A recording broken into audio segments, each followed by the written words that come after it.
విద్యార్థుల్లోని ప్రతిభను వెలికితీసేందుకు సంగారెడ్డి జోగిపేటలోని ఆక్స్ఫర్డ్ పాఠశాల కరెస్పాండెంట్ నాగేశ్వరరావు ఆధ్వర్యంలో విద్యార్థులతో మ్యాథ్స్ ఫెయిర్ నిర్వహించారు. గణిత శాస్త్ర పితామహుడు రామానుజన్ స్ఫూర్తితో కార్యక్రమాన్ని నిర్వహించినట్లుగా నాగేశ్వరరావు తెలిపారు. కార్యక్రమానికి మండల ఎడ్యుకేషన్ ఆఫీసర్ బండి కృష్ణ, పీఆర్టీయూ రాష్ట్ర అసోసియేట్ అధ్యక్షులు మానయ్య, తెలంగాణ రాష్ట్ర ప్రైవేట్ పాఠశాల అసోసియేషన్ అబ్జర్వర్ లింగాగౌడ్ తదితరులు పాల్గొన్నారు.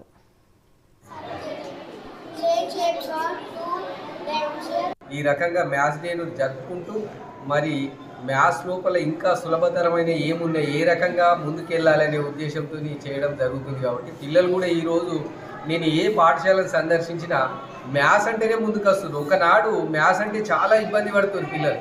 మ్యాథ్స్ గణితం అనగానే అబ్బో గణితమా మ్యాథ్స్ అని కాదు, ఈరోజు మ్యాథ్స్ అంటే నేను ముందుకు రావడం జరిగింది. మరి ప్రైవేట్ స్కూళ్ళతో పాటు గవర్నమెంట్ స్కూళ్ళలో కూడా మ్యాథ్స్కు మంచి ప్రాధాన్యత ఇస్తూ మరి అన్ని స్కూళ్ళలో కూడా రామాంజము బర్త్డే సందర్భంగా నిర్వహిస్తారు. అదేవిధంగా ఈరోజు మరి ఆక్స్ఫర్డ్ స్కూలు అదే స్ఫూర్తితోని మరి ఈ నెలలో నిర్వహించడానికి మరి వాళ్ళ స్కూల్ పిల్లలతోని అందరితోని సన్నద్ధం చేయించి మ్యాథ్స్ లోపల మరి ఏ సబ్జెక్టుని ఏ రకంగా తరువు చేయాలనే ఉద్దేశంతో వాళ్ళ టీచర్లతో వాళ్ళు ఒక కోఆర్డినేషన్తో ఈరోజు ఈ కార్యక్రమాన్ని నిర్వహిస్తున్నందుకు మరి పాఠశాలకు మరి వాళ్ళ మేనేజింగ్ డైరెక్టర్కి అందరికీ కూడా